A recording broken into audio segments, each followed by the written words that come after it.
আসসালামু আলাইকুম রহমতুল্লাহ। সম্মানিত দর্শক, আজকে আমরা জানবো এমন কোন সময় সূরাতুল ফাতিহা 13 বার পড়লে কি হয়, কি লাভ হয়, এই বিষয়ে বিস্তারিত আলোচনা করব এবং আপনাদেরকে সহজভাবে বুঝিয়ে দেওয়ার চেষ্টা করবো ইনশাল্লাহ। তো আজকের আমলটা খুবই গুরুত্বপূর্ণ, আপনারা সম্পূর্ণ ভিডিওটা দেখবেন। সম্মানিত ভাই ও বোনেরা, তো আপনারা যদি এই চ্যানেলে নতুন হয়ে থাকেন তাহলে অবশ্যই সাবস্ক্রাইব করে পাশে থাকবেন, যাতে করে নতুন নতুন ভিডিওগুলো সবার আগে পেয়ে যান। আগে থেকে সাবস্ক্রাইব করলে আপনাকে অসংখ্য ধন্যবাদ। সম্মানিত দর্শক, তো আপনারা এই আমলটা কখন করবেন, কিভাবে করবেন এবং করলে কি লাভ, এই বিষয়ে বিস্তারিতভাবে আলোচনা করব। ভিডিওটা খুবই ছোট হবে, আপনার সম্পূর্ণ ভিডিওটা মনোযোগ সহকারে দেখবেন, বুঝবেন, দেন এরপরে আমল করবেন। আপনাকে বুঝিয়ে শুনে আমল করতে হবে। আপনি যদি না বুঝে আমল করেন তাহলে কিন্তু কাজ হবে না, অর্থাৎ আপনাকে বুঝে আমলটা করতে হবে। তো সবসময় একটা কথা আপনাকে মনে রাখতে হবে, আপনি যে কোনো কাজ করেন না কেন, সর্বপ্রথম আপনার নিয়তটা কিন্তু সহি রাখতে হবে, নিয়তটা কিন্তু ঠিক করে নেবেন। আল্লাহ রাসূল বলেন, ইন্নামাল আমালু বিন্নিয়াত, সমস্ত কাজ নিয়তের উপর নির্ভর করে। তো আপনি যখন যে কাজ করবেন তখন সে কাজের জন্য নিয়ত করে নেবেন। তো আপনাকে আমলটা করার জন্য তেমন কিছুই করতে হবে না, এবং আমলটা করার জন্য এই আমলটা কখন করবেন আপনারা, আমলটা আপনাকে এশার নামাজের পর এই আমলটা করতে হবে।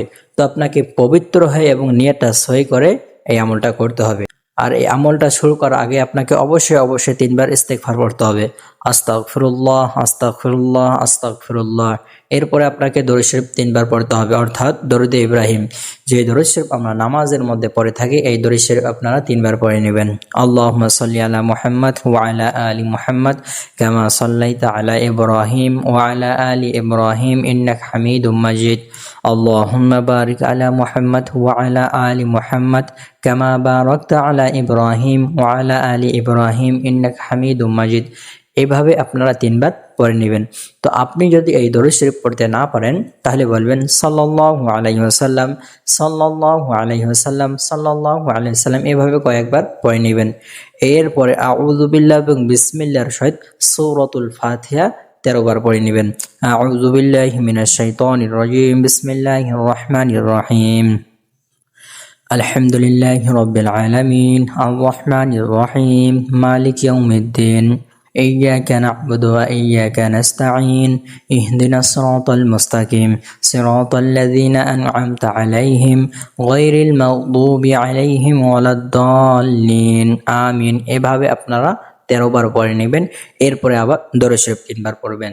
তো আমি আপনাকে যেভাবে আমলটা করতে বললাম, আপনি যদি ঠিক এভাবে আমলটা করেন, তো এই আমলটা করলে কি হবে, আপনার শরীরের মধ্যে যত কোনো প্রকার সমস্যা থেকে থাকে সেই সমস্যা দূর হয়ে যাবে, অথবা আপনার যদি কোনো বড় ধরনের রোগ থেকে থাকে সেই রোগ দূর হয়ে যাবে, অথবা আপনার পেট ব্যথা, মাথা ব্যথা, আপনার যত প্রকার সমস্যা আছে ইনশাআল্লাহ সমস্ত প্রকার সমস্যা দূর হয়ে যাবে।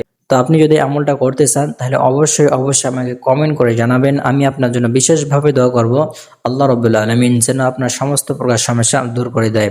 তো আজকের ভিডিও এই পর্যন্ত। আপনারা সকলে ভালো থাকবেন, সুস্থ থাকবেন। দেখা হবে অন্য কোনো ভিডিওতে। আল্লাহ হাফেজ।